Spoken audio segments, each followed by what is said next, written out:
भक्ति सिद्धांत सरस्वती को जो लिखा है उनके सारे पूर्वतन आचार्य का सार लिखा है। भक्ति विनोद ठाकुर जो लिखा है उन्होंने पूर्वतन आचार्य का सार लिखा है। विश्वनाथ चक्रवर्ती ठाकुर जो लिखा है पूर्वतन आचार्य गोस्वामी का सार लिखा। इसलिए हमारे पास प्रभुपाद का व्याख्या मिल रहा है तो हमें समझना चाहिए सारे पूर्वतन आचार्य का सार है। तो और अलग करके हम नहीं पढ़ेंगे तो चलेगा, क्योंकि प्रभुपाद का तात्पर्य अंदर सब कुछ है। और हम देखते हैं ये भगवान का आयोजन में सारे पूर्वतन आचार्य का व्याख्या है। प्रभुपाद एक जगह कैसे किया और इसका फल क्या मिल रहा है, और इसका फल के कारण देखते हैं प्रभुपाद का तात्पर्य का सारी दुनिया कितना भक्त बन रहा है। तो यह से पता चल देगा। हाँ, जिस तरह अभी हम देखेंगे अलग अलग देश में अलग अलग वैक्सीन बनाए हैं कोरोना के लिए। कोई कोई वैक्सीन जो एक कंपनी का वैक्सीन लेने के बाद किसी को कोरोना हुआ नहीं है, इसका अर्थ क्या है? हमको कौन सा लेना है? ये वैक्सीन लेना है जिसको लेने के बाद किसी को कोरोना हुआ नहीं। तो इसी तरह हम देख सकते हैं प्रभुपाद का तात्पर्य पढ़ने के बाद जो रिजल्ट मिला है सबको, तो और तो कोई इस तरह कोई किसी को गीता पढ़ के इस तरह रिजल्ट नहीं मिला। यह से पता चलेगा हमारे लिए भी प्रभुपाद का तात्पर्य काफी है। हम कभी कभी अलग अलग ग्रंथ पढ़ने की रुचि दिखाते हैं, इसके अंदर बुराई नहीं है, लेकिन श्रील प्रभुपाद का ग्रंथ में सब कुछ है ये विश्वास नहीं है। तो हमें इतना विश्वास होना चाहिए प्रभुपाद का ग्रंथ में सब कुछ है, दूसरा जगह देखना जरूरत नहीं। और पढ़ने के समय और एक भी ध्यान देना चाहिए, प्रभुपाद जो लिखा है ये प्रभुपाद खुद ने कहा कृष्ण उनका हाथ में लिखा है, और हमारे लिए जितना जरूरी है उतना न लिखा है। इसीलिए हर शब्द प्रभुपाद क्यों चयन किया पर क्यों यहाँ पर प्रभुपाद व्यवहार किया, तो जो ढंग से प्रभुपाद व्याख्या करने का कोशिश किया हमें वही फोकस क्यों प्रभुपाद बोलना चाहते हैं। अलग अलग तरीके से ज्ञान का हम ग्रहण कर सकते, गीता में ये है वो है, लेकिन हमें ये ध्यान देना चाहिए प्रभुपाद क्या बोलना चाहते हैं, बस उसके ऊपर ज्यादा फोकस करना है। प्रभुपाद क्या शिक्षा देना चाहते हैं, ये तात्पर्य में प्रभुपाद इस तरह की बात है, उसका आगे प्रभुपाद इस तरह की बात है, केवल हमें वह फोकस करना चाहिए। और ये भी और एक हमेशा ध्यान देना चाहिए पढ़ने के समय दोनों ही होगा, एक ज्ञान लाभ होगा भक्ति लाभ होगा, दोनों ही चाहिए है, ज्ञान चाहिए भक्ति चाहिए। लेकिन एक बात यह है भक्ति के अंदर भी ज्ञान है और ज्ञान के अंदर भक्ति नहीं भी रह सकती। तो इसीलिए जो पढ़ने के समय हमें केवल ज्यादा ध्यान देना चाहिए यह पढ़ने समय भक्ति क्या हो रहा है, भक्ति में कितना अग्रगति हो रहा है, भगवान के प्रति प्रेम कितना लाभ हुआ है, गीता के प्रति श्रद्धा कितना बढ़ा है, हमें आगे साधन में करना क्या है, इस तरह क्या फायदा हुआ है। तो मैं हम रिक्वेस्ट करूंगा जब हम पढ़ेंगे इसके ऊपर ज्यादा ध्यान देना है। बहुत व्यक्ति ने पूरा भगवत गीता याद कर लिया, हाँ कर सकते वो अच्छा है, लेकिन दक्षिण भारत का जो ब्राह्मण भगवत गीता शुद्ध उच्चारण नहीं कर पाते फिर भी पढ़ते थे, तो चैतन्य महाप्रभु ने कहा वो भगवत गीता पढ़ने का लायक है। तो इसीलिए हम देखते हैं महाप्रभु किया चाहते हैं, पूर्वतन आचार्य किया चाहते हैं, हम कौन सा मनोभाव से गीता पढ़ेंगे, ये श्लोक में प्रभुपाद इस तरह व्याख्या क्यों किया, क्या जरूरत था। अभी हम देखते हैं एक गीता अध्याय का नाम दिया गीता सार, हम बचपन से इतना सुन के आ रहे हैं, ये द्वितीय अध्याय का नाम सांख्य योग है, प्रभुपाद गीता का सार। तो हमें समझना चाहिए इनका नाम सांख्य योग है, लेकिन पूर्ण विश्वास होना चाहिए हाँ ये भी गीता का सार भी है, दोनों में बोल सकते। गीता का सार अर्थ क्या है, सारे गीता में जो कुछ है इसका अंदर है। तो सारी गीता में जो है सारी गीता हाँ हर अध्याय का नाम है योग, कर्म योग, ज्ञान योग, भक्ति योग, योग है। तो सारे योग एक जगह वर्णन सार रूप में ये होते हैं। आप यदि एक पुस्तक लिखना चाहते हैं पहले बताते मैं ये बोलना चाहता हूँ, उसके बाद व्याख्या चालू होती है और बाद में भी उपसंहार भी दे सकते। तो पहला अध्याय जो पटभूमि था कुरुक्षेत्र सन्नाभाव समास, उसके बाद गीता जब चालू हो रहा है तो गीता का सार दिया है। तो गीता का सार ज्ञान योग, गीता में क्या आता है? कर्म योग, ज्ञान योग, ध्यान योग, भक्ति योग। तो सार जब है तो सारे योग इसके अंदर है। तो सांख्य योग भी क्यों कहता है? कर्म योग, ज्ञान योग, ध्यान योग, भक्ति योग, सांख्य योग फिर क्यों?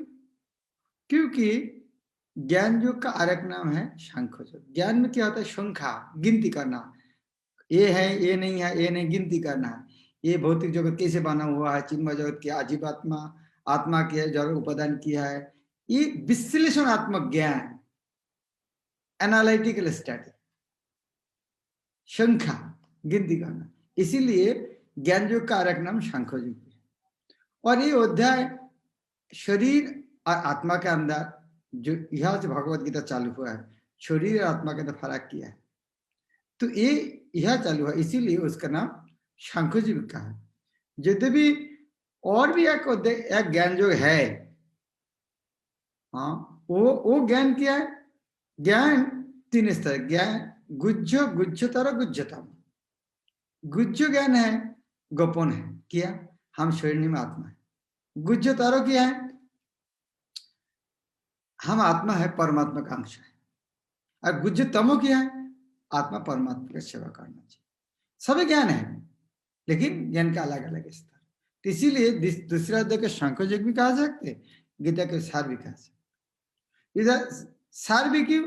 क्योंकि पहले 10 श्लोक में देखेंगे, पहला अध्याय का भी वर्णन है। पहले अध्याय में जो पटभूमि है, क्यों युद्ध हो रहा है, क्यों युद्ध, यहाँ हम पहले 10 श्लोक में देखेंगे, और जो युद्ध नहीं करना चाहिए कि नहीं, इंडिसीजन, तो वो भी ऐसा और पहला अध्याय का भी कुछ है। इसीलिए प्रभुपाद जो दिया गीता सार, ये नाम यथार्थ है। तो यहाँ हम पहला अध्याय कहाँ तक सुना? हाँ, विसृजं सशरं चापं शोक संविघ्न मानस, धनुर्बाण त्याग करके अर्जुन रथ पर बैठ गए। तो यह देखकर अर्जुन को क्या लगेगा? यहाँ श्री कृष्ण का, मान आप मामी है, माता है, अभी 10 बजे बच्चा का एग्जाम है, 9 बजे घर से निकलना है, उसी टाइम बोले मामी मेरा पेट दर्द हो रहा है, मैं स्कूल नहीं जाऊंगा, तो आप क्या बोलेंगे? आपको पता चलेगा ये पेट का दर्द नहीं है, ये परीक्षा का दर्द है, परीक्षा के लिए नहीं जाना चाहते हैं। तो अच्छा, उसी टाइम से डांटेंगे तो फिर क्या होगा?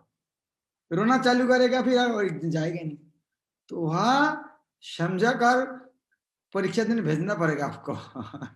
ये मामला में बहुत बार पास हुआ, अभी फेल भी हुआ है। तो यहाँ हम कृष्ण देखेंगे किस तरह अर्जुन इस तरह एक बार परीक्षा नहीं देंगे, धनुर्बाण देखकर बैठ गया। अभी उस स्थिति को कृष्ण ने कैसे हैंडल किया? संजय बोलने लगा, तम तथा कृपयाविष्टम अश्रुगुण आकुल इक्षणम विषिदंतमिदं वाक्यम उवाच मधुसूदन। तम तथा कृपयाविष्टम, इस तरह तम, वो अर्जुन के प्रति, तथा कृपया अविष्टम, कृपा आकुल इक्षण, अर्जुन का आंख अश्रु में भर गया। अभी इतना बड़ा योद्धा है, 100 साल की उम्र, क्षत्रिय है, पुत्र पौत्र भी है, तो अभी रो रहा है। अश्रुपूर्ण अकुलिक्षणम विषिदंतम इदं वाक्यम, जब इस तरह शोक कुल था, विषिदंतम इदं वाक्यम, तो उवाच मधुसूदन, मधुसूदन तो ये बात बोले। तो प्रभुपाद का तात्पर्य बहुत जरूरी है। हर शब्द क्यों कहते हैं? प्रभुपाद पहले शुरू करते हैं, भौतिक पदार्थ के प्रति करुणा, शोक तथा अश्रु, ये सब असली आत्मा को ना जानने का लक्षण है।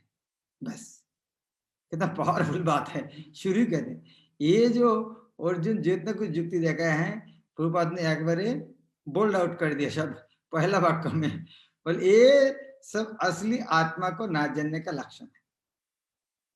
ये है आचार्य का लक्षण है। आचार्य का लक्षण है पूर्वतन आचार्य कृष्ण जो बोले उसका प्रतिष्ठित करना है। यदि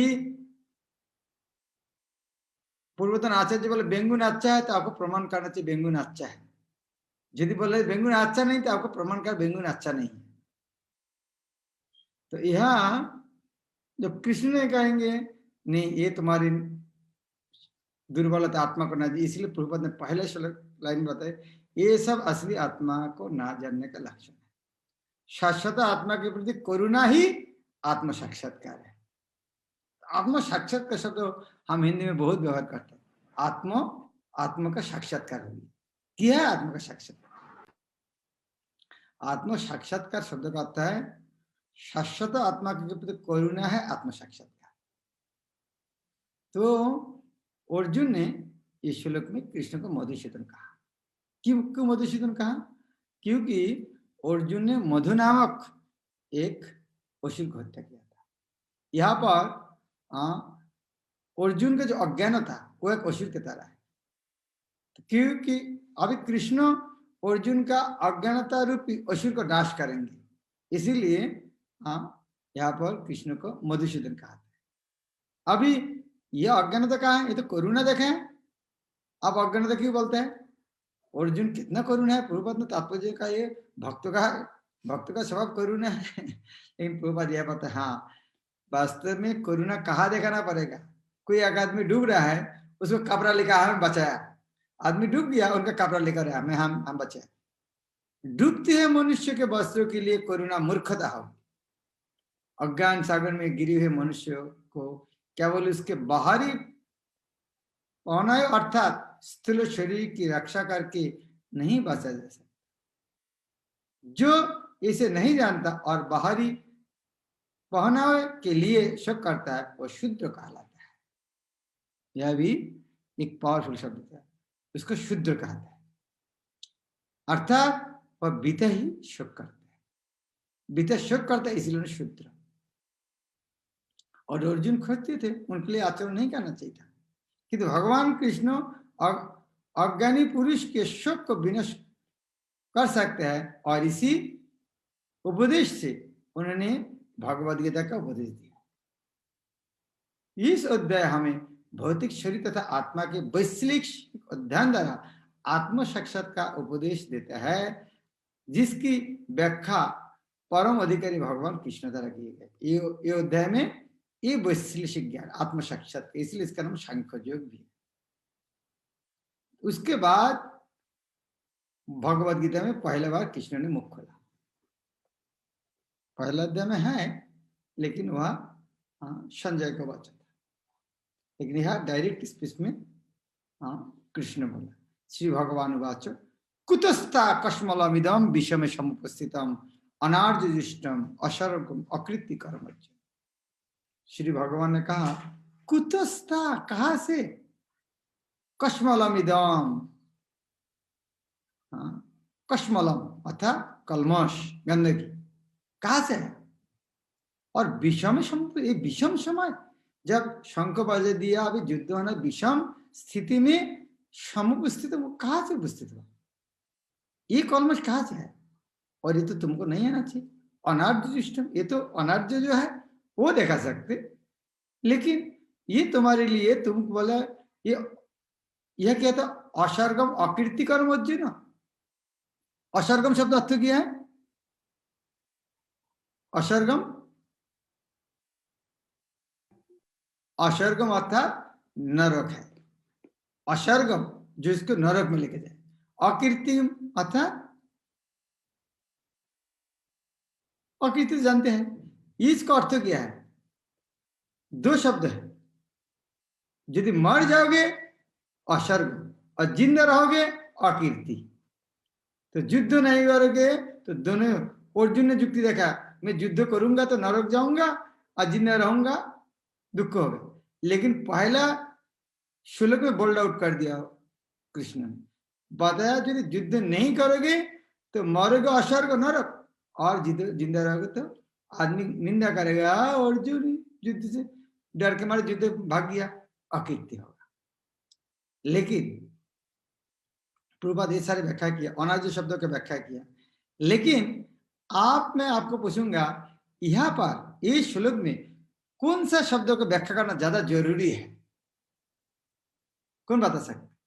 ये श्लोक में बहुत सारे शब्द है, कौन से श्लोक को व्याख्या करना ज्यादा जरूरी है? अनार्य। अनार्य और श्री भगवान उवाच। श्री भगवान उवाच। प्रभुपाद ने एक मौका मिल गया है श्री भगवान उवाच बोलने का। अभी देखो, हमें डॉक्टर को जानना चाहिए कहाँ कितना डोज देना चाहिए। भाई इस तरह से नया आदमी है, उनको इस तरह बोल के फायदा किया है, अनार्य किया है, शूद्र किया है, जिसको भगवान का डेफिनेशन भी पता नहीं है, उनके इस तरह बड़ा बड़ा लेक्चर देकर फायदा किया है। इसीलिए कौन सा दवाई देना चाहिए, प्रभुपाद ने समझ अभी दवाई देना चाहिए भगवान किसको कहते हैं। बस अभी गीता लेक्चर दे रहा है, अभी प्रभुपाद चालू किया भगवान का अर्थ किया है। क्यों? प्रभुपाद जानते हैं हमारी बीमारी क्या है, दवाई कौन सा चाहिए। हमें जानते नहीं भगवान शब्द का डेफिनेशन किया है, तो बराबर लेक्चर सुनना जरूरत क्या है। कोई क्या आदमी अरे ये गीता का उपदेश भगवान का डेफिनेशन देना क्या जरूरत है। हाँ, यदि हम भगवान शब्द नहीं समझते हैं तो आगे कुछ नहीं समझ में आएगा। इसलिए और प्रभुपाद का मौका मिल गया, यह कैसे, यह श्री भगवान वाचो ये शब्द मिल गया। इसलिए प्रभुपाद को श्री भगवान शब्द किया है। ये भगवान क्या है, देवता क्या है, भगवान आकार की निराकार है, क्या चीज है, ये प्रभुपाद व्याख्या कर रहे हैं। तो ये आपको सबको पता है, इस तरह नहीं आप बहुत दिन से पर इसके ऊपर बहुत लेक्चर भी दिया है, कोई नया बात नहीं है। लेकिन मैं बोलूँ फिर भी हम पढ़ेंगे प्रभुपाद को प्रभुपाद क्यों और कैसे वो बात को स्थापित किया है, वो देखने के लिए आप भगवान का संज्ञा भी जानते हैं, लेक्चर भी दिया है, निर्विशेष से फर्क किया, ब्रह्म परमात्मा भगवान के वो भी जानते हैं, सभी जानते हैं। इसको बोला आप लोग पीएचडी भी कर चुके हैं, लेकिन फिर भी जानना चाहिए कि प्रसंग कैसे आप प्रभुपाद दिया है। और एक मनोभाव देखना चाहिए, ये भी प्रभुपाद इस श्लोक में तात्पर्य ने दूसरा जगह वर्णन किया है। यहाँ धृतराष्ट्र उवाचो, अर्जुन उवाचो, संजय उवाच कहा, लेकिन कृष्ण उवाचो नहीं बोलकर श्री भगवान उवाच कहा है। यह से व्यास बोलना चाहते हैं कृष्ण स्वयं भगवान है, श्री कृष्ण तथा भगवान अभिन्न है। इसलिए कृष्ण के संपूर्ण गीता में भगवान ही कहा गया है। भगवान परम सत्य की पराकाष्ठा है।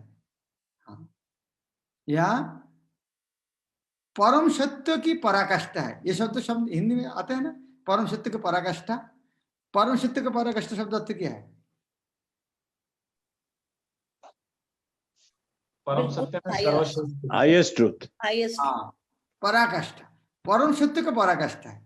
तो परम सत्य का जो पराकाष्ठा होता है, तो परम सत्य अलग अलग भी हो सकते, फिर पराकाष्ठा नहीं अपराकाष्ठा भी कुछ हो सकते, फिर वो क्या है? परम सत्य को बोध ज्ञान की 3 अवस्था में होता है, ब्रह्म या निर्विशेष सर्वविचेतना, परमात्मा या भगवान के अंतर्जामी रूपी समस्त जीव के हृदय में तथा हृदय में है, तथा भगवान या श्री भगवान कृष्ण। यह क्यों जरूरी है मैं फिर बोलूंगा, क्योंकि प्रभुपाद जानते हैं गीता पढ़ने के पहले कृष्ण को केवल सेंटिमेंटली भगवान बोलने नहीं चलेगा। कृष्ण क्यों भगवान है, परमात्मा की है, ब्रह्म की है, असल ब्रह्म बरो कि कृष्ण बरो कि परमात्मा बरो, क्यों? सारी परिष्कृत नहीं होगा तो आगे क्या समझेंगे। और ये बात भी शास्त्र से प्रमाण करके दे, भागवत में वदंती तत्व तत्व जत ज्ञानम अध्ययम। जत ज्ञानम अध्ययम शब्द अर्थ क्या है? जो ज्ञान, जो ज्ञान, जत ज्ञानम अध्ययम शब्द अर्थ है जो ज्ञान अद्वितीय है, जो ज्ञान दुई नहीं है। यद्यपि भगवान ये परम तत्व ज्ञान अद्वय है, फिर भी उनको 3 रूप में व्याख्या करते हैं। बोलते हैं जत ज्ञानम अध्ययम, जो ज्ञान अद्वय है, दुई नहीं है, लेकिन उसकी व्याख्या क्या 3 प्रकार। और फिर कौन बताया? तत्वविदस, ज्ञानी व्यक्ति नहीं, वदंती बोलते हैं। कौन सा? ब्रह्मेति परमात्मेति भगवान, ये 3 में व्याख्या करते हैं। परम सत्य का ज्ञान, परम सत्य का अनुभव ज्ञान की 3 अवस्था में करता है, और ये सब अवस्था एक रूप है। ये ब्रह्म परमात्मा तथा भगवान के रूप में व्यक्त की जाती है। इन 3 दिव्य पक्षों की सूर्य के दृष्टांत द्वारा समझा जा सकता है। हाँ, एक है धूप, एक है सूर्य की सतह और तथा सूर्य स्वयं। जो सूर्य के प्रकाश तथा अध्ययन करता है वो नैशिकी है। जो सूर्य की सतह को समझता है वह कुछ आगे बढ़ सकता है, और जो सूर्य में प्रवेश कर सकता है वो उच्चतम ज्ञानी है। यह और क्या उदाहरण देता है प्रभुपाद? एक तो सूरज का उदाहरण, ये समझाने के लिए और क्या उदाहरण देता है प्रभुपाद? ट्रेन का, ट्रेन का उदाहरण, और हाँ? पर्वत का, पर्वत का, वन पर्वत, हाँ पर्वत का भी उदाहरण देते हैं। पर्वत दूर से बादल की तरह दिखते हैं और नजदीक नहीं जाके तो बहुत सारे वृक्ष देखेंगे और अंदर जाके और दूसरा कुछ देखेंगे। तो ये उदाहरण माध्यम हमें समझना चाहिए ब्रह्म क्या है, परमात्मा क्या है, भगवान क्या है। अभी भगवान तो समझ गया, ठीक है, तीन चीज है, लेकिन वास्तव में भगवान शब्द इतना व्यवहार करते उसका शाब्दिक अर्थ क्या है वो भी होना चाहिए। शाब्दिक अर्थ क्या है, भगवान शब्द का अर्थ क्या है? संस्कृत शब्द भगवान की व्याख्या व्यासदेव के पिता पराशर मुनि ने दी है। वो श्लोक क्या है? वो श्लोक आपको याद रखना है, ऐश्वर्य से समग्रस्य बीज से यशस्वी, समस्त धन शक्ति यश सौंदर्य ज्ञान तथा त्याग से युक्त परम पुरुष भगवान कहलाते हैं। ऐसे अनेक व्यक्ति है जो अत्यंत धनी है, अत्यंत शक्तिमान, अत्यंत सुंदर और अत्यंत विख्यात, विद्वान तथा विरक्त भी है, किंतु कोई साधिकार से नहीं कह सकता कि उसके पास सारा धन और शक्ति, एकमात्र कृष्ण बात बोलते। और साथ साथ फिर ये बोलते प्रभात कितना होगा, ब्रह्मा शिव नारायण सहित कोई भी जीव कृष्ण के समान पूर्ण ऐश्वर्यवान नहीं है। ये बोलना क्या जरूरत है? क्योंकि कोई आदमी के मिसकंसेप्शन रह सकते, इसलिए बोलना जरूरी है। यह कृष्ण को भगवान बोल दिया, साथ साथ ये भी बोलना चाहिए ब्रह्मा शिव नारायण भी समकक्ष नहीं। अतः ब्रह्म संहिता में स्वयं ब्रह्मा जी के निर्णय है कि श्री कृष्ण स्वयं भगवान है। उसके पहले श्लोक में आते हैं ईश्वर परम कृष्ण। परम, ईश्वर परम शब्द अर्थ क्या है? ईश्वर परम अर्थात परम ईश्वर। शास्त्री शब्द ये घुमाने से सेम अर्थ रहता है। ईश्वर परम अर्थात परम ईश्वर। तो परम ईश्वर कौन है? कृष्ण सच्चिदानंद विग्रह। उन्होंने अनादिरादि, उनका नाम गोविंद भी है और सारे कारण का कारण है। ब्रह्म संहिता से ये और एक भागवत से और एक श्लोक यथेचांश कलापंश, कैसे क्या पता चलते हैं? यदि भगवान शब्दों को व्याख्या करना चाहते हैं, किसी के पास कोई लेक्चर देना चाहते हैं, तो तीन श्लोक आप याद करना है। यदि भगवान कौन है, भगवान शब्द का संज्ञा किया है, कृष्ण क्यों भगवान है, ब्रह्म परमात्मा क्या फर्क है, देव से क्या फर्क है, यदि 100% आप प्रतिष्ठा करना चाहते हैं तो प्रभुपाद की टेक्निक सीखना चाहिए। प्रभुपाद जो तीन श्लोक, पहला श्लोक दिया कौन सा? भागवत से वदंती तत्व देवदेश, उसके बाद ब्रह्म संहिता का ईश्वर परम कृष्ण, उसके बाद दिया यथेचांश कलापंश। तो हमें यदि कोई जगह में सिस्टमेटिकली सक्सेसफुली भगवान शब्द को प्रतिष्ठा करना चाहते हैं तो ये टेक्निक यूज करना है, इसका अंदर शक्ति है। तो ये श्लोक कहा थे भागवत में, जब 22 अवतार का वर्णन किया पहले स्कंद का 3रे अध्याय में, वर्णन करने के बाद यह वर्णन आता है ये जितना सारा अवतार बता दिया सब कला था अंश का अंश। ये अर्थात ये सारे जो 22 अवतार वर्णन किया है, 22 अवतार नहीं, 22 अवतार वर्णन करने के बाद उसके बाद आगे श्लोक 26 नंबर श्लोक आते हैं अवतारी असंख्य। अवतार तो असंख्य है, जिसे समुद्र में जिस तरह बहुत सारे हजार नदी आके मिलते हैं, तो इसी तरह अवतार असंख्य है। लेकिन फिर भी उसको आगे 28 नंबर श्लोक कहते हैं ये सारे अवतार कोई अंश के अंश है, लेकिन कृष्णस्तु भगवान सब, फिर एक प्रश्न आ सकता है, भाई इतना भगवान क्यों आते हैं? भगवान बार बार इतना सारा आना जरूरत क्या? उसको उत्तर है, इंद्राड़ी व्याकुलम लको। इंद्र का औरी अर्थात असुर। इंद्र का औरी द्वारा जब दुनिया व्याकुल हो जाता है तभी भगवान आते हैं। तो भगवान की उपस्थिति में अर्जुन द्वारा स्वजनों के लिए शोक करना सर्वथा अशोभनीय है। इसीलिए अभी आगे दो शब्द रखा, एक आर्य शब्द, अनार्य दृश्यम शब्द कहा, और बोले खुद तो कहा जाए, आश्चर्य हो गया कृष्ण, कहा जाए। इसीलिए उनका तुम्हारे यह है अनार्य दृष्टम। आर्य जैसे सभ्य जाति के किसी व्यक्ति से इसी मलिनता की उम्मीद नहीं की जाती। हाँ, प्रभुपाद इसके और बहुत सारे लेक्चर भी है। प्रभुपाद उदंत में जब दिल्ली में था, एक पियोन, एक पोस्ट मास्टर था, उन्होंने आर्य समाज का है। आज पूर्वत को बोलते, स्वामी जी अरे जो कर्म कर भगवान तो इस तरह फल देता है, तो भगवान का पूजा करना क्या जरूरत है? भगवान तो वो कर्म, वो जो इस तरह कर्म कर फल देने के बाध्य है, तो भगवान को पूजा करना जरूरत क्या है? बुरे बोलते इस तरह मूर्ख है आर्य समाज, इसका नाम है आर्य समाज। आर्य शब्द उन व्यक्तियों पर लागू होता है जो जीवन के मूल्यों को जानते हैं और जिनकी सभ्यता आत्म साक्षात्कार पर निर्भर करते हैं। अध्यात्म में से प्रेरित मनुष्य को यह ज्ञान नहीं रहता कि जीवन का उद्देश्य परम सत्य विष्णु या भगवान का साक्षात्कार है। वो तो भौतिक जगत के बाह्य स्वरूप से मोहित हो जाता है, और तो वो यह नहीं समझ पाता कि मुक्ति क्या है। जिन पुरुषों को भौतिक बंधन से मुक्ति का कोई ज्ञान नहीं होता, कोई अनार्य कहलाता है। यद्यपि अर्जुन क्षत्रिय था, किंतु युद्ध से विचलित होकर वो अपने कर्तव्य से च्युत हो रहा था। उसकी यह कायरता अनार्य के लिए ही शोभा देने वाली हो सकती है। कर्तव्य पथ से इस प्रकार का विचलन न तो आध्यात्मिक जीवन प्रगति करने में सहायक बनता है, न ही उससे इस संसार में ख्याति प्राप्त की जा सकती है। भगवान कृष्ण ने अर्जुन द्वारा अपने स्वजनों पर इस प्रकार की करुणा का अनुमोदन नहीं किया। कितना अच्छा तात्पर्य।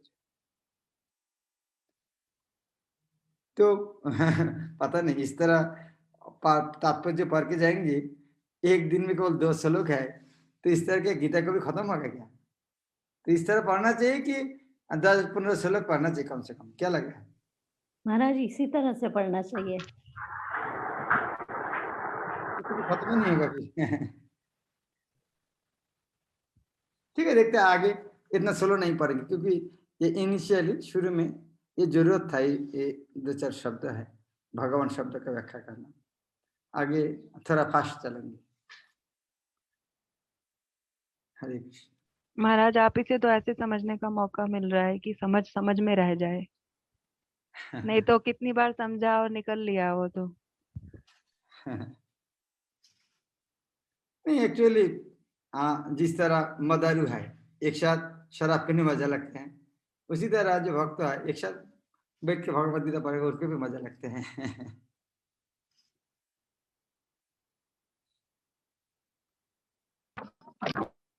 ओके, मेरा कोई क्वेश्चन नहीं है।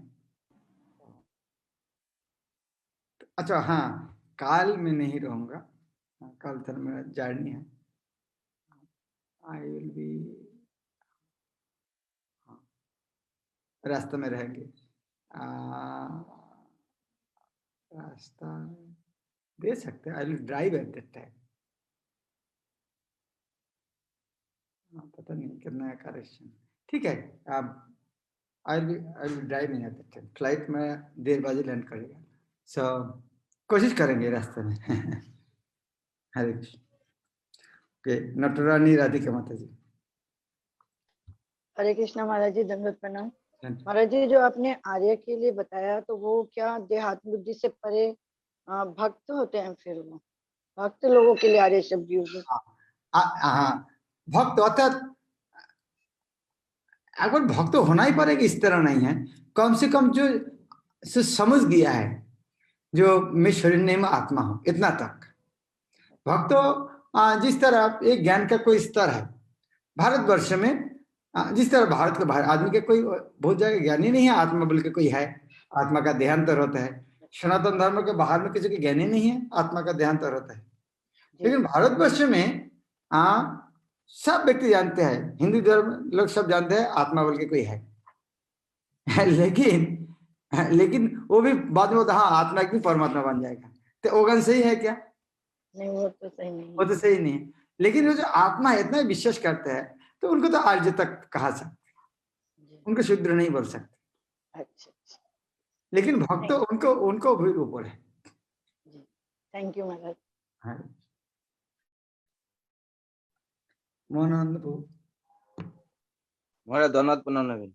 महाराज ये तीन जो परम तत्व का जो तीन स्तर है, तीन स्टेप है, ब्रह्म, परमात्मा, भगवान, ये कौन कौन आदमी इसका ये स्तर का अंदर में आएगा और तीनों का गति क्या है, क्या होगा गति? ब्रह्म जो उपासना करते हैं, हाँ वो साधारण ज्ञानी लोग, जो ज्ञानी है वो निर्विशेष ब्रह्म में जाना चाहते हैं, निराकार उपासना करते हैं। और जो परमात्मा का ध्यान करते हैं वो योगी है, हृदय में परमात्मा में दर्शन करते हैं भगवान।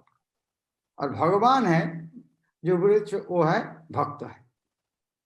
मैं इसको ज्यादा व्याख्या नहीं करता क्योंकि आप लोग ब्रह्म परमात्मा बहुत बार सुना है, लेकिन यह ताश करना चाहता हूँ, ये ब्रह्म परमात्मा आप तो जानते हैं, कहाँ ये अस्त्र कहाँ व्यवहार करेंगे? जब भगवान कौन है, कृष्ण क्यों भगवान है, यह समझाने के लिए ब्रह्मास्त्र वो जगह में व्यवहार करना चाहिए। अच्छा, ठीक है। ओके,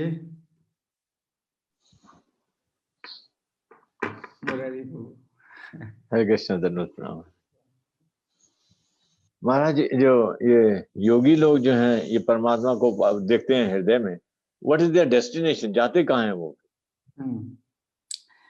गुरु महाराज इसको उत्तर दिया। गुरु महाराज कहते हैं जब कोई वास्तविक जो योगी है, हृदय के जब परमात्मा को दर्शन करता है, तब क्या होगा?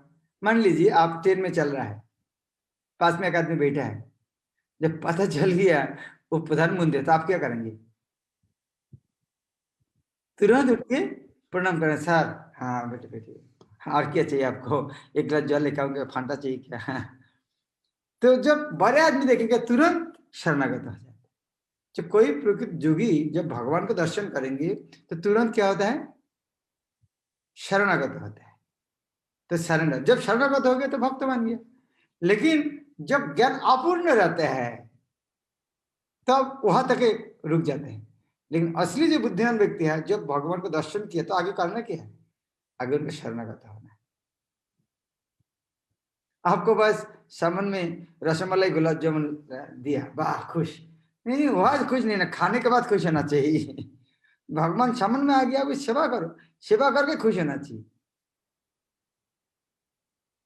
तो योगी जो है महाराज, उनका उद्देश्य क्या? बिकॉज दे मेडिटेट, क्या उद्देश्य से मेडिटेट करता है वो? उद्देश्य वही है, भगवान का दर्शन हो गया, वो कम खुशी की बात है। हम पूरा जीवन कोशिश करें भगवान को दर्शन करना, अगर दर्शन किया और क्या चाहिए? कितना खुशी की बात है। मान लीजिए आप लॉटरी में 2 करोड़ रुपया मिल गया आपको, आपको खर्चा करने के पहले कितना आनंद है, अरे खर्चा कहाँ कर बाद में देखेंगे, वो पैसा देखने कहा ये बॉक्स में रखे, वो बॉक्स में रखे, क्या करेंगे प्लान करने में आनंद है। तो खर्चा करने का आनंद बात का बात है। अभी 2 करोड़ रुपये मिल गया, वो बात सुनकर कितना मजा है। लेकिन बात वही है, वो 2 करोड़ रुपये मिला है, उसको जो खर्च करने, अब भगवान का भोग नहीं लाएगा, इस्कॉन मंदिर में डोनेशन नहीं देगा, तो वो पैसे का मूल्य क्या है? तो इसी तरह जो कि भगवान के दर्शन कर संतुष्ट है। लेकिन जो भगवान सामने आया है तो उन्हें सेवा नहीं करना चाहिए। यदि नहीं शुरू करते तो इसका अर्थ है पूर्ण ज्ञान नहीं। और उल्टा बोलेंगे, जो ऑलरेडी भगवान का सेवा कर रहा है, इसका अर्थ क्या है? वो तो जानता है इसको, तो पहले से वो स्तर पहले से पार कर चुका है। जो योगी भगवान परमात्मा देख के सेवा नहीं करता है, और जो एक साधारण भक्त भगवान सेवा कर रहा है, तो किसका ज्ञान ज्यादा है? इसलिए प्रभुपाद जो हमको दिया, हम कल्पना ही कर सकते क्या दिया क्या हमको। कि इतना बड़ा ज्ञानी था कि हम लेकिन हमें इतना कोई ज्ञानी जोगी को कोई मूल्य ही नहीं दे रहा है इतना ज्ञानी हो गया। कहाँ से? प्रभुपाद का पुस्तक से। अभी आपको आके बोले इस तरह ज्ञानी बनना है, हाँ कोई इस तरह व्यक्ति आके हाथ के मुट्ठी के अंदर लेके आया, मुक्ति है, मुक्ति बोला मुक्ति में मेरा मुट्ठी में आपको दे रहा हूँ, ले लो, अब लेंगे? इस तरह के मुट्ठी में मुक्ति देगा वो भी नहीं लेंगे। कोई भी बोले देखो मेरा हाथ के मुट्ठी के अंदर जो शक्ति है अष्ट सिद्धि मैं दे रहा हूँ, अब क्या बोलेंगे? नहीं भाई हमें 16 मला भी बाचा है, वो करने वाले बाद में देखते हैं। प्रभुपाद का हम कितना मूल्यवान वस्तु दिया है। Thank you. Hare Krishna Maharaj. Sorry, एक सेकंड, आपको हाथ उठाया था पहले। Okay. Hare Krishna Maharaj. I don't know my question is correct or not, but जैसे अभी हमने श्लोक में पढ़ा अकीर्ति, अगर युद्ध नहीं करेंगे तो अकीर्ति रहेगा, ऐसा अर्जुन को भगवान उपदेश दे रहे हैं। बट हम देखते हैं भगवान भी युद्ध से भागे थे और वो अकीर्ति तो उनके साथ भी थी। तो मतलब कहा कुछ करा कुछ, वैसा लगा, एकदम से मन में ये विचार आया। सो आई वाज लाइक आपसे पूछूं। ये जो भगवान जो इस तरह रन से छोड़ के चले गया, इसके भगवान को असमान के समान बढ़ गया, इसीलिए रणछोड़ बोल के आपको घर के पास में ही, बड़ौदा के पास में एक मंदिर भी बने हैं रणछोड़ डाकोर में। तो यदि इस तरह अकीर्ति होता था तो इस तरह मंदिर बना, कृष्ण नाराज नहीं होता था? अरे मैं रणछोड़ गया, तुम्हारा मेरा नाम है मंदिर बना दिया, बदमाश, नरक में जाओगे। यदि रणछोड़ यदि उनका अकीर्ति होता था तो रणछोड़ नाम के मंदिर बनाते तो सबको नरक जाना पड़ता था। तो अकीर्ति नहीं है रणछोड़। भगवान यह किसका प्रकाश है? भगवान क्षरो ऐश्वर्य, एक ऐश्वर्य है वैराग्य। इतना शक्तिमान होने के बाद भी रणछोड़ कर जाते हैं, इतना बड़ा वैरागी है, वो एक ऐश्वर्य का प्रकाश है। लेकिन हाँ, आप सोचना मत मेरे लिए भी मैं भाग के जाऊंगा, मेरे लिए उस तरह होगा। हाँ, कृष्ण का दामोदर बोल के सब फेमस है, हम किसी को अगर चोरी करेंगे हमको इस तरह बोलेगा नहीं, हम सीधा जेल में भेज देंगे।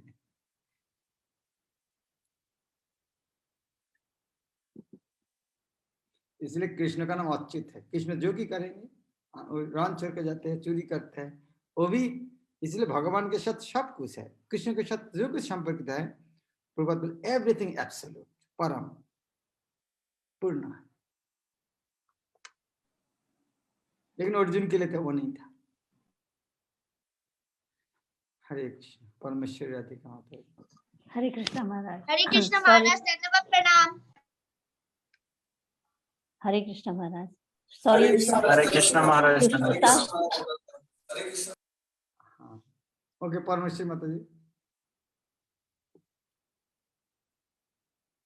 म्यूट हो गया, आपका म्यूट हो गया अभी भी। हरे कृष्ण।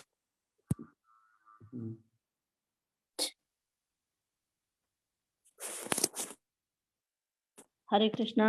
हाँ, सॉरी महाराज, ये जैसे मुकुंद मुरारी प्रभु जी ने जो क्वेश्चन किया था कि ज्ञानियों की क्या वो डेस्टिनेशन है, सो जो भगवत गीता में ही भगवान जो 7.19 में कह रहे हैं ना कि बहुनाम जन्मनाम अन्ते ज्ञानवाम प्रपद्यन्ते, तो सेम ये उसी के लिए कहा जा रहा है ना? हाँ, वो भी इस तरह जो ज्ञानी है वो बहु जन्म के बाद, जी जी जी, उस तरह जो ज्ञानी है उनके बहुत जन्म बाद।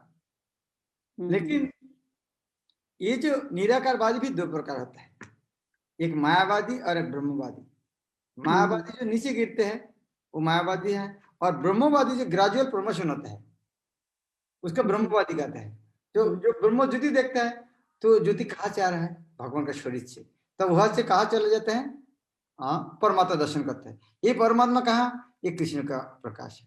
तो ये जो धीरे धीरे जो अग्रगति है उसके बाद बहुनांग जन्मनांगन्ते, इस तरह ज्ञानी व्यक्ति बहु जन्म के बाद, लेकिन कृष्ण भक्तों का ये जन्म में ही होते हैं, वो डायरेक्ट यही जन्म है, बहु जन्म बिताना कोई जरूरत नहीं है। जी जी, थैंक यू महाराज। नील माधव कुछ बोलना चाहते हैं? हाथ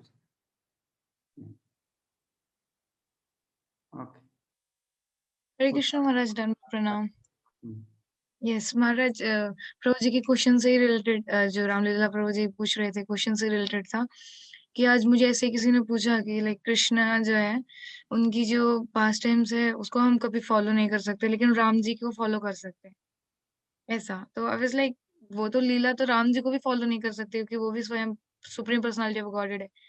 तो बस ले कहते हैं नहीं, कृष्णा तो मतलब ना, कृष्णा ने महाभारत करवा दी, फिर देन कृष्णा लाइक उनकी जो जो भी एक्टिविटीज हैं, पहाड़ उठाना मतलब जो गोवर्धन लीला है वगैरह वटेवर, तो वो एक्टिविटीज को हम फॉलो नहीं कर सकते हैं या अनुसरण नहीं कर सकते हैं। तो लाइक तो लेकिन राम जी को फॉलो कर सकते हैं जो मर्यादा पुरुषोत्तम है, लाइक दैट। सो मैं तो कह रही थी लाइक, फिर मेरे अंदर ऐसे सवाल आ रहा था कि वो तो दोनों ही सुप्रीम पर्सनालिटी ऑफ गॉड है, तो जैसे हाँ जन्म कर्म च मे दिव्यम, तो दोनों तो फॉलो, तो हम किसी की भी पास टाइम्स को फॉलो नहीं कर सकते ना। हम्म। तो वो थोड़ा भगवान पॉइंट क्लियर कर दीजिए। भगवान अलग अलग अवतार लेते, अलग अलग उद्देश्य साधन करने के लिए।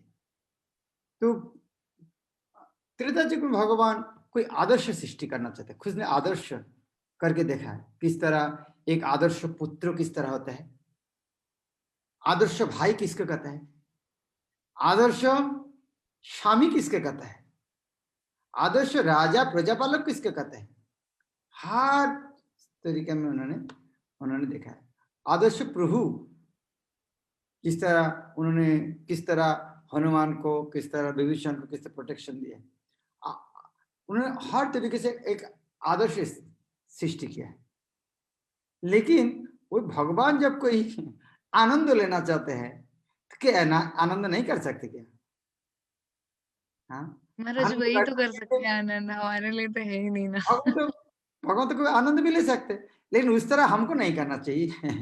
भगवान कभी कोई आनंद ले सकते, लेकिन हमको वो नहीं करना चाहिए।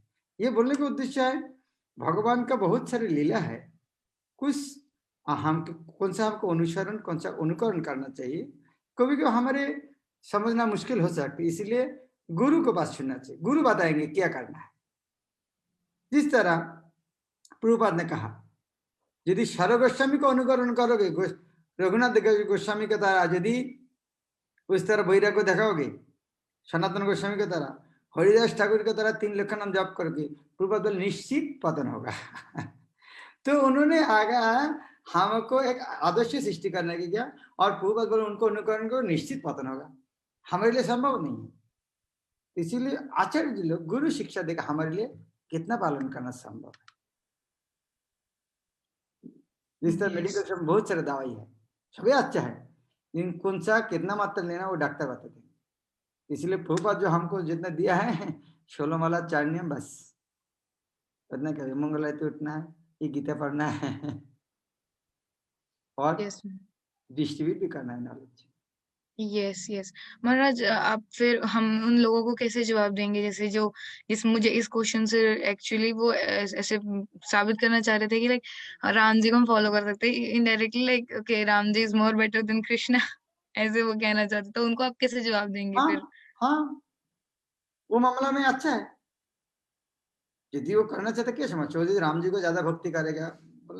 और एक बात है, जो झगड़ा करना चाहता है उनके पास टाइम नष्ट मत करना, ज्ञान वो माध्यम में नहीं जाते हैं। जब तक आपको यदि शरणागत नहीं होगा तब तक टाइम उनके पास नष्ट मत करना।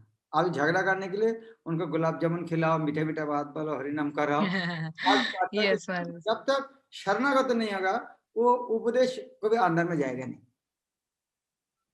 कम से कम एक दिन गुलाब जामुन खाएगा, वाह वो भक्त बहुत अच्छा है, उनके पास गुलाब जामुन मिलते, फिर दूसरे दिन आएगा। ओके महाराज, थैंक यू, दंडवत प्रणाम महाराज, Hare Krishna. Preaching means taking care of the devotees. तो प्रचार आता है उनको प्रेम देना है, प्रेम मिलेगा तो अगले बात जो बोलेंगे वही करेंगे। यस महाराज, हरे कृष्ण, दंडवत प्रणाम। कविता हरे कृष्ण महाराज, दंडवत प्रणाम। महाराज मेरा प्रश्न ये था कि जैसे कभी डिबेट होता है, कभी चर्चा होती है, तो लोग ऐसे कहते हैं कि जैसे इस्कॉन का जो प्रोसेस है उसे फॉलो करना मतलब इट्स अ लेंथी प्रोसेस, बहुत लंबा प्रोसेस है। बाकी अन्य संप्रदाय जैसे वो फॉलो करते हैं तो बहुत छोटा प्रोसेस है और इजीली मतलब अटेनेबल है। तो इस चीज को कैसे हम समझे और क्या आंसर दे, क्या कैसे? चावल का दुकान में भीड़ ज्यादा है कि सोना का दुकान में भीड़ ज्यादा है? सोना का दुकान में तो भीड़ होगा, कितना आदमी जाएगा उधर में? और चावल खरीद करने वो कितना टाइम लगेगा? सोना खरीद करने कितना टाइम लगेगा? 1 किलो चावल खरीद करके आने कितना टाइम लगेगा आपको? और 1 तोला सोना खरीद कर कितना टाइम लगेगा? तो हमारे कृष्ण भक्ति सोना से कीमत है, तो टाइम तो लगेगा। नहीं, पर महाराज जी वो ये कहते हैं ना, वो भी तो कृष्ण भक्ति ही कर रहे हैं, जैसे हमारी तरह कृष्ण भक्ति ही कर रहे हैं, वो भी ऐसे ही बोल रहे हैं। ठीक है, कर रहा है, उनका भक्ति और इस्कॉन का भक्ति का फर्क, दोनों को खड़ा करके एक साथ करके देखना कौन किस तरह कर रहा है।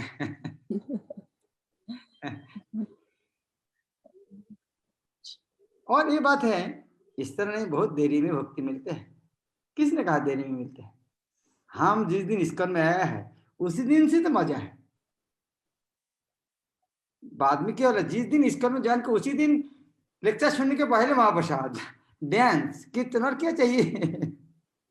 आनंद तो पहले दिन से शुरू हुआ है, लेट में कहाँ मिलता है? भक्ति में क्या मिलेगा? वही तो मिलेगा ना, नाचो गाओ खाओ तो पहले दिन से तो मिल रहा है। बाहर का आदमी जो बोलता है उसको कहाँ मिलता है इस तरह खाना? कहाँ इस तरह, कौन संस्था में इस तरह डांस करते हैं, कौन संस्था इस तरह गान गाते हैं, कौन संस्था इस तरह प्रसाद खाते हैं? कहाँ मजा है उसके अंदर? तो सारे मजा तो इसका में है। और कितना दिन लगेगा? पहला दिन से चालू होता है। जी जी महाराज, thank you so much. Shri Prabhupada की भगवत गीता जता रहे। धन्यवाद, प्रणाम नवीन। हरे कृष्ण महाराज, कृष्ण महाराज दंडवत प्रणाम। हरे कृष्ण।